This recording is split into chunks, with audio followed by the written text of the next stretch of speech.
My aunt was a gospel singer, like she, sing in church. I grew up in church. She would walk around the living room doing vocal exercises. I remember I was like 5, me, and all that, And then she'd go and sing in front of everybody at church, and it was like, oh, I ignored what my aunt did. I imitated all of the vocals of the singers that I had to sing their solos. I felt like if I didn't sound like those singers, I sounded bad. But I did not like my own voice. So, I tried to imitate the sound of every artist.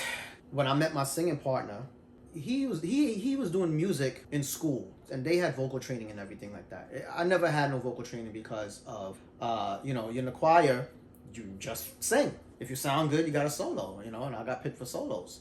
Still, I did not find my voice, so I didn't know why I was getting picked all the time. But I think it's because I wasn't afraid to perform. I didn't like my voice, but I wasn't afraid to perform. I met my singing partner, and we were all trying to be boys to men. So he already had like 4 dudes that he was in a group with, And then when they sang, all of them sound so good, and I felt so inadequate. My voice just was not there. I didn't sound like any of them. But I stayed with them. I didn't back away because I like to harmonize. The harmony sounded good because I was with all those other voices. This is my thought process. My singing partner ended up breaking up with those guys, so it was just him and I. So we are now trying to be professional. We had managers and producers and everything like that, and they would always say that I needed to do something with my voice. I needed to sing louder. I needed to sing more powerful because my singing partner was always overpowering me. I still did not know what my voice was supposed to sound like, but I knew I needed to do something. I just didn't know what it was, and it did not dawn on me like those vocal coaching, As a matter of fact, I think I felt like if I was getting vocally coached, that I just wasn't good enough. It's like, the professionals don't need that. I didn't know that professionals got vocal coaching. This was before, we had access to all of this behind the scenes and online information. So I never knew that professionals were getting vocal coach. But anyway, I had this habit of going to the library, and instead of doing like my homework or something like that, I'm in the library and I'm in the video section, and I would just be looking through videos. I'll go through martial arts videos. I would go through theater.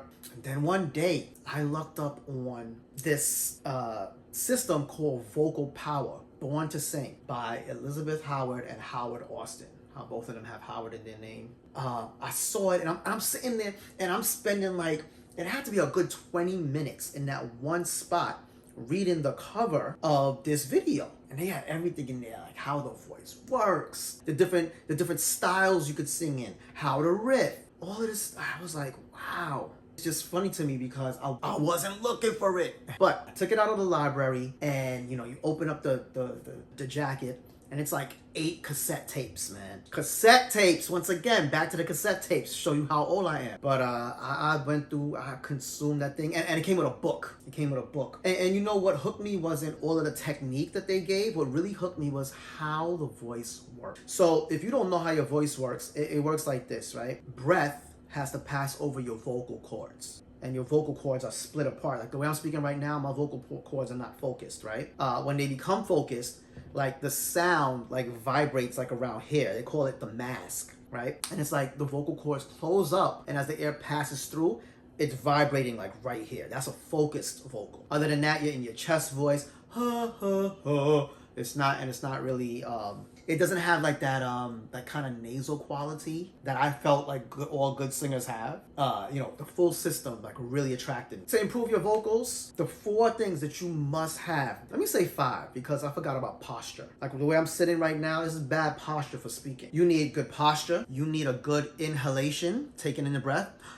You need support of your diaphragm because the breath has to be controlled. If you let it out too fast or too slowly, they're not going to go over your vocal cords to make them vibrate. Then you need a focused tone. You know how you get a focused tone? I've never heard any vocal coach talk about this.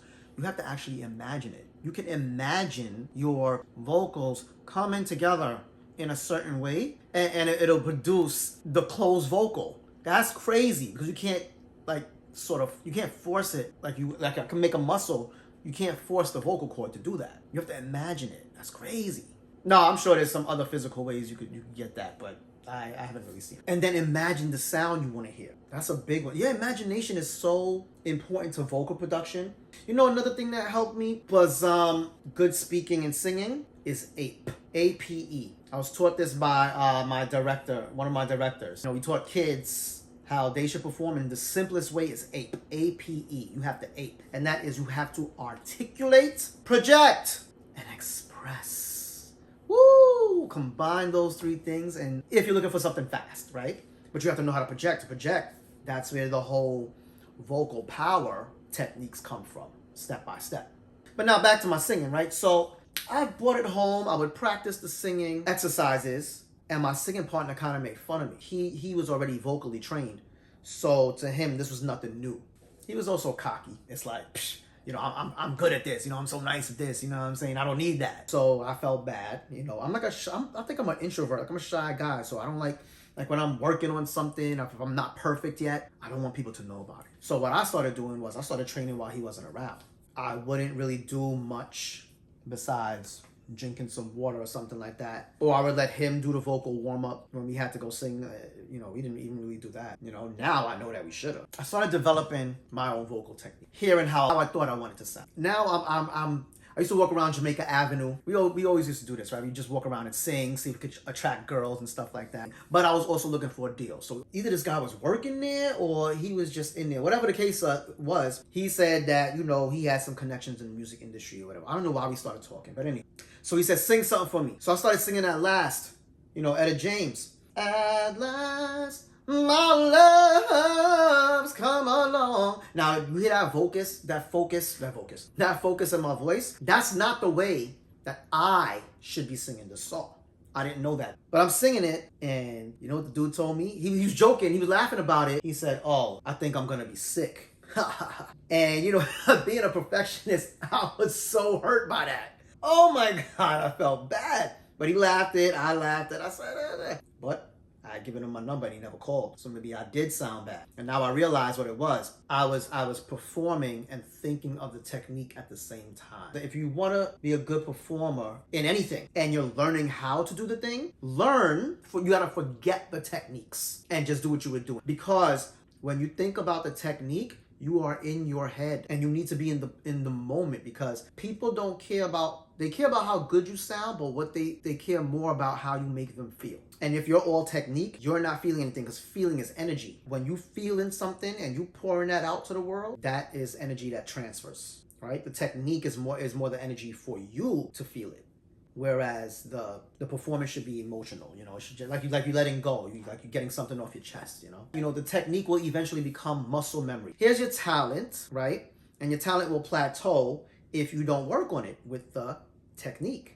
When the technique meets the talent, what should happen is they're gonna go like this. Boom.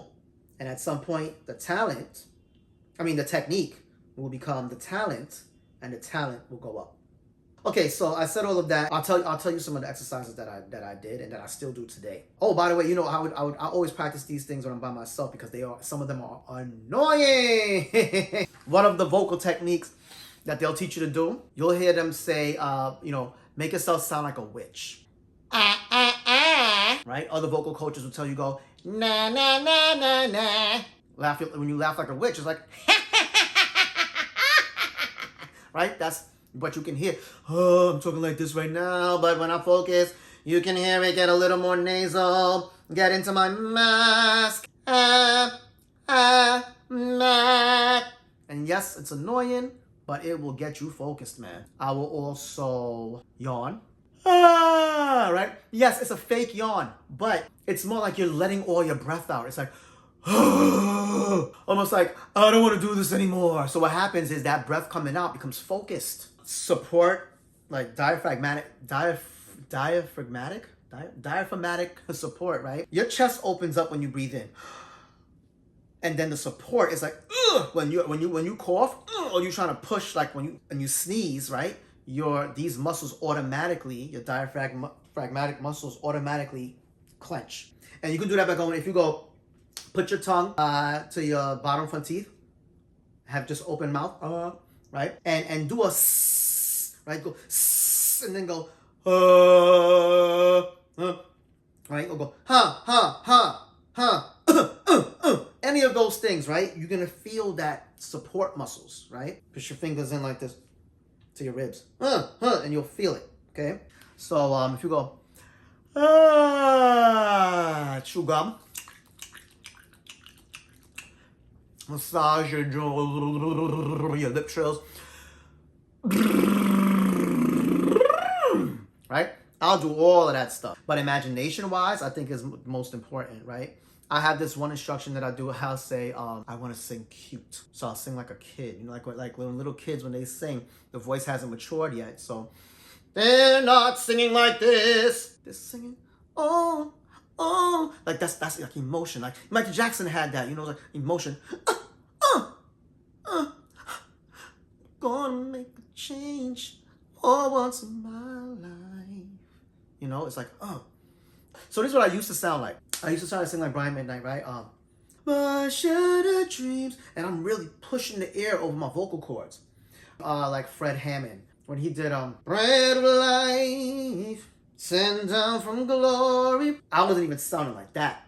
I was, bread. I can't even do it right now. You are an awesome ruler, gentle redeemer. You know, I mean, I could sing all kind of ways now because now I know how my voice works. I can sing opera. I could sing super head voice. Mind you, I'm doing all of this not warmed up, so when I do warm up, man, I'm trying to sing like Mariah Carey. The key takeaways from what I'm saying is this, right? Do the vocal exercises, but when you're performing, forget about them. Use your imagination to imagine what you want to... Oh, ape. Don't forget to ape. Articulate. Practice articulation exercises. Project. And mind you, projector's not getting louder, just getting louder. Projector's controlling volume. Because if you're right here with me, and I can whisper, I'm still supporting. Then I can get gradually louder and louder and louder. Notice how I'm getting louder, but I'm not getting higher in pitch. So ape. So articulate. Project. And express yourself. You ever seen singers do this? I learned this technique from a Muslim singer. I had to do his role in a theatrical piece, right? And they sing their prayers. They sing, but he would sing it super high. But every time he would sing, he would take his fingers, particularly these two middle fingers, and put them right in this groove of the ear. And I said, why do you do that? He said, so I can hear my high notes. What? Do not put your hand all the way on your cheek. That's gonna block the sound. When you move it, some space here, now it's like you're talking on a phone. And guess what? That sound is going into the palm of your hand and back into your ear, and you can hear yourself better. If you do two, it's even better. It's like you have headphones on and you're in the studio. I can hear everything so clearly from cupping, all right? You don't always have to do it. It's like for when you can't hear yourself, but that's the reason why singers do that. And singers will also do this. Why? Because they want their sound to follow the physical action. But you as a singer, you have to figure that out because everyone's is different. Michael, when people don't realize, Michael, he would go and throw his head back like that. That's his physical energy for his vocal technique. I only know that from trying to imitate him. And and when you breathe, then you gotta take a short breath. That catches the air right here, and then when you go like this, it's like you letting the air out with your woo. It is a great technique, especially when you're physically dancing and singing. All right, so I said this video to tell you like how and why I needed to improve my vocal quality. My next video, when I talk about the album that's out on the internet right now that I didn't know about, you're gonna hear like my real breathy tone and like I'm pitchy. Also, those guys didn't know how to record my voice. Anyway, that's from vocally training and trying to improve every single time and figuring out what helps, especially with anxiety. Like before you go on stage, if you're nervous or anything, if you do some deep breathing exercises, but vocal deep breathing exercises. These are not just like meditative. These are like do a few of your techniques. Actually, you should be warming up at least a good hour before you go to perform. So that's one thing, at least half an hour, right? For anxiety, do the breath techniques that goes with the vocal techniques, and use your imagination. Your imagination is gonna tell you how you want to sound. I now perform my singing the way it sounds in my mind. Just let me know, where are you in your singing journey?